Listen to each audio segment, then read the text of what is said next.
Hello అండి. Welcome to our channel సరే story time. ఈరోజు చెప్పుకోబోయే కథ ప్రాణసఖి. కథలోకి వెళ్ళబోయే ముందు తప్పకుండా లైక్ చేసి కామెంట్స్ ఇచ్చి సబ్స్క్రైబ్ చేసుకోండి ఫ్రెండ్స్. ఇక ఆలస్యం ఎందుకు, ఈరోజు కథ ఏంటో చూసేద్దాం. ప్రాణసఖి 29 ఎపిసోడ్.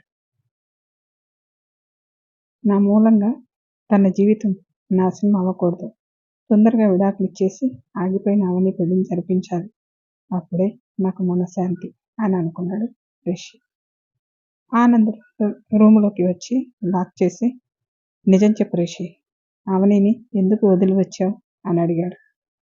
ఎప్పటికైనా అవని వెళ్లాల్సిందే కదా డాడీ, అందుకే ఇప్పుడే వదిలేసి వచ్చాను. మరి ఊర్లో ఎందుకంత నాటకం ఆడారు? అప్పుడే జరిగింది చెప్పొచ్చు కదా డాడీ. మీకు చెప్పాను కదా, నాన్నమ్మ తాతయ్యని బాధ పెట్టడం ఇష్టం లేక అలా అబద్ధం చెప్పాను. ఇక అవని నాతో ఉండటం కరెక్ట్ కాదు. ఇప్పటికే తన పెళ్లి చెడగొట్టి తప్పు చేశాను. ఇంకా అవనిని ఇక్కడికి తీసుకువచ్చి తప్పు చేయలేను. నువ్వు పెళ్లి ఆపి అవని మెడలో తాళి కట్టేలా చేసింది ఆ దేవుడు అయినా ఆ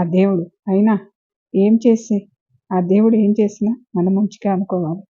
అవనికి నీకు రాసి పెట్టి ఉండటం వల్లే నువ్వు పెళ్లి టైంకి వెళ్ళి అవని మెడలో తాళి కట్టావు.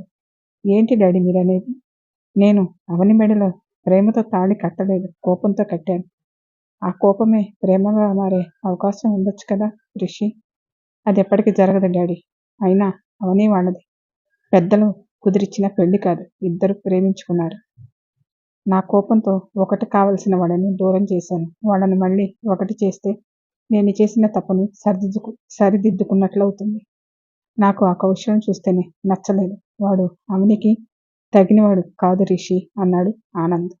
అది మనం కాదు డాడీ చెప్పాల్సింది, అవని ప్రేమించకపోతే పెళ్లి దాకా ఎందుకు వస్తుంది? అవని ఇన్నోసెంట్ గర్ల్ అని అవనిని చూస్తేనే తెలుస్తుంది. అలాంటి అమ్మాయిని మాటలతో మోసం చేశాడని ఎవరికి తెలుసు రిషి? మీరు అనుకున్నంత అమాయకమైన పిల్ల కాదలే డాడీ ఆ సోడా బుడ్డి అన్నాడు రిషి. ఏంటి సోడా బుడ్డ అంటూ ఆశ్చర్యంగా చూశాడు ఆనంద్. రిషికి తను ఏమన్నాడో అర్థమై, అదేం లేదులే డాడీ, ఊరికి అలా అంటాను అని. సరే ఆఫీస్కి వెళ్దాం పదండి అన్నాడు. రిషి, నీకు చెప్పడం మర్చిపోయాను, మనం ఇంకొక కొత్త కంపెనీతో టైఅప్ అయ్యాను. నువ్వు రేపటి నుంచి ఆఫీస్కి వెళ్ళాలి. ఏంటి డాడీ మీరు అనేది? నువ్వు బిజినెస్ అని నాతో చెప్పలేదు? కొత్తగా పెళ్ళైన నీకు నేను ఇచ్చే పెళ్లి కానుకనుకో అని నవ్వాడు ఆనంద్. డాడీ అన్నీ తెలుసుకోండి ఏంటి మీరు అన్నాడు రిషి. నువ్వు ఎలా పెళ్లి చేసుకున్నావు? నీకు పెళ్ళైంది కదా రిషి, అందుకే ఈ రోజుకు నువ్వు రెస్ట్ తీసుకో, రేపటి నుంచి కొత్త ఆఫీస్కి సీఈఓగా వెళ్ళు అని రిషి మాట్లాడటానికి కూడా అవకాశం కూడా వెళ్ళిపోయాడు ఆనంద్. డోర్ తీసి ఆనంద్ బయటికి రావడం సౌదామిని చూసి, మీ ఇద్దరు నాకు చెప్పకుండా ఏమైనా దాస్తున్నారా? నీ దగ్గర దాయటానికి ఏముంటాయి సౌదామిని? ఏవో ఆఫీస్ విషయాలు మాట్లాడుకుంటున్నాం. ఆఫీస్ విషయాలు అలా డోర్ వేసుకొని మరి మాట్లాడుకుంటారా? అదేం లేదులే, రిషి ఈరోజు రెస్ట్ తీసుకొని రేపటి నుంచి ఆఫీస్కి వెళ్తాడు. రిషి ఆఫీస్కి వెళ్ళటం ఏంటి, మీరు వెళ్ళరా అని అడిగింది సౌదామిని. నీకు చెప్పలేదు కదా, రేపటి నుంచి రిషి కొత్త ఆఫీస్కి సీఈఓగా వెళ్తున్నాడు. అవునా, మరి నాకు చెప్పలేదు. ఇప్పుడు చెప్పాను కదా సౌదామిని అని వెళ్ళాడు ఆనంద్. మీరు ఈ మధ్య నా దగ్గర ఏదో దాస్తున్నారని అర్థమవుతుంది. అదేంటో తెలుసుకుంటాను. ఆవని ఇంటికి రాలేదు, అది చాలు. రిషి సిరిని మర్చిపోయి అవని మెడలో తాళి కట్టాడంటే నాకు ఎందుకో నమ్మాలనిపించడం లేదు. ఏం జరిగిందో తెలుసుకోవాలి అని అనుకుంది.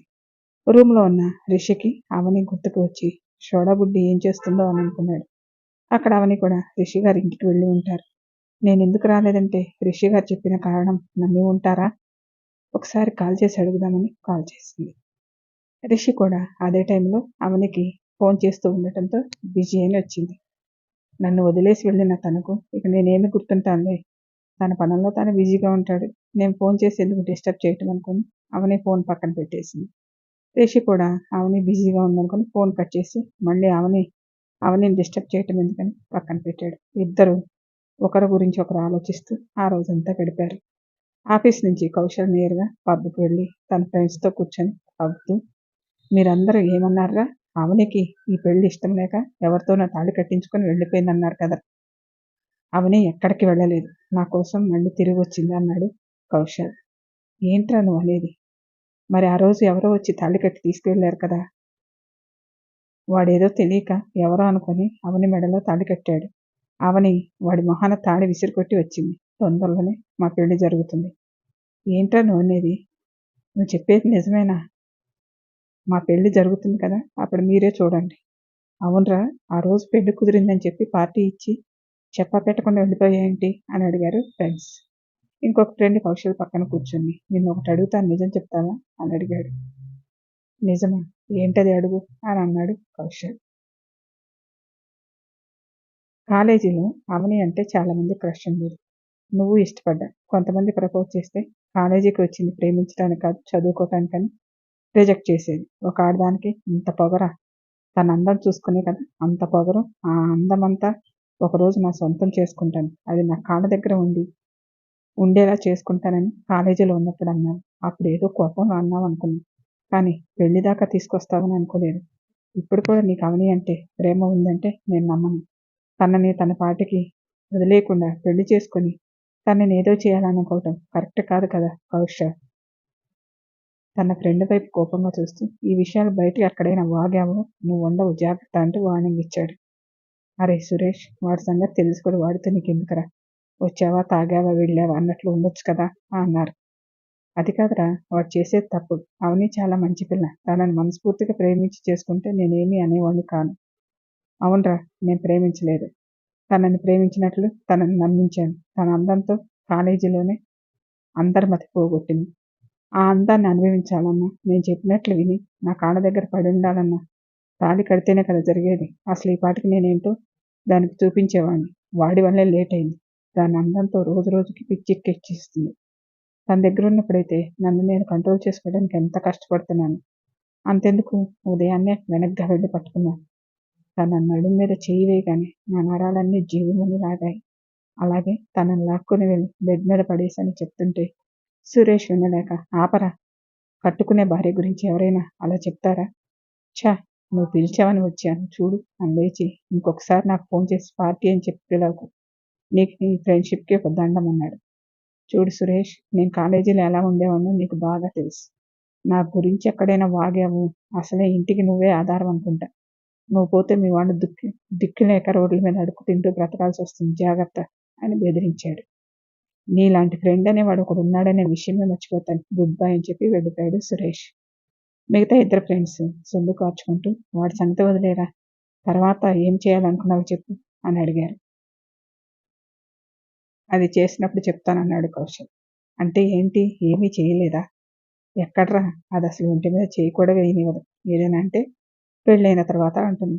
అవునా అంటూ మందు తాగుతూ, నువ్వు ఇంకేదో చేసావు అనుకున్నారా, ఏమీ చేయకుండా ఎందుకు ఈ మాటలు అంటూ పైకి లేచాడు ఫ్రెండ్. అంటే ఏంట్రా, నేను చేతకాని వాడిని అనుకుంటున్నావా? వాడికి మందు ఎక్కువై మరంతే కదా, నీ కళ్ళ ముందే వాడెవడో వచ్చి తాళి కట్టి తీసుకువెళ్తుంటే ఏమీ చేయలేకపోయావు. నేనెందుకు చేయలేదురా అంటూ ఫ్రెండ్ షర్ట్ పట్టుకొని వాడి జీవితం మీదే దెబ్బ కొట్టాను అన్నాడు. ఏంట్రా నువ్వు అనేది అని తూలుతూ అడిగాడు ఇంకొక ఫ్రెండ్. ఇంతలో ఇంకొక ఫ్రెండ్ లేచి, అరే ఆపండ్రా, మీకు మందు ఎక్కువై నోటికొచ్చింది వాగుతున్నారు, పోదాం పదండి అని అక్కడి నుంచి తీసుకువెళ్ళారు. అవని లేచి ఆఫీస్కి వెళ్ళడానికి రెడీ అవుతుంటే సావిత్రి వచ్చి, ఏంటి అంత నీరసంగా ఉన్నావు, ఒంట్లో ఏమైనా బాగలేదా అని అడిగింది. అదేం లేదులే అమ్మా, బాగానే ఉన్నాను. కౌశల్ ఫోన్ చేస్తుంటే తీయటం లేదంట. నాకు చేశాడు.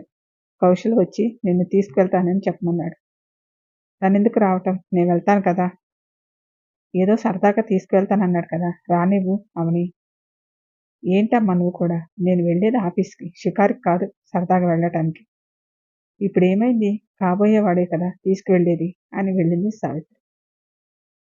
అవని ఫోన్ ఎక్కడ ఉందని చూసుకుంటుంటే దిండి కింద ఎక్కడో ఉంది. రిషి ఏమైనా చేశాడని ఆశగా చూసింది, కానీ ఏమీ లేదు. కౌశల్ దగ్గర నుంచి మిస్డ్ కాల్స్ ఉన్నాయి. రిషి గారికి చనిపోయిన సిరి గుర్తుంటుంది, కానీ నేనెందుకు గుర్తుంటానులే అని కోపంగా అనుకొని ఫోన్ బ్యాగ్లో వేసుకొని బయటకు వచ్చింది. ఏ అవని, నువ్వు ఆఫీస్కి వస్తున్నావంట కదా, కౌశల్ చెప్పాడు, అందుకే వచ్చానని రమ్య వచ్చింది. టిఫిన్ చేసావా, వెళ్దామా అని అడిగింది. ఆకలి లేదులే, వెళ్దాం పదా అన్నది అవని. సావిత్రి వచ్చి, కౌశల్ వస్తాడంటే రమ్యతో వెళ్తానంటావేంటి, పైగా టిఫిన్ కూడా చేయలేదు. నాకు ఆకలి లేదు మా, కౌశల్కి నేను రమ్యతో వస్తున్నానని ఫోన్ చేస్తాను పద రమ్య అన్నది అవని. అవని రాత్రి కూడా ఏమీ తినలేదు, కొంచెం తిని వెళ్ళవే, కళ్ళు తిరుగుతాయి. ఆంటీ క్యాంటీన్లో ఏమైనా ఉంటే తింటాంలే అని చెప్పి రమ్య బయటకు వచ్చింది. ఏమైంది అవని, టిఫిన్ ఎందుకు చేయలేదు అని అడిగింది.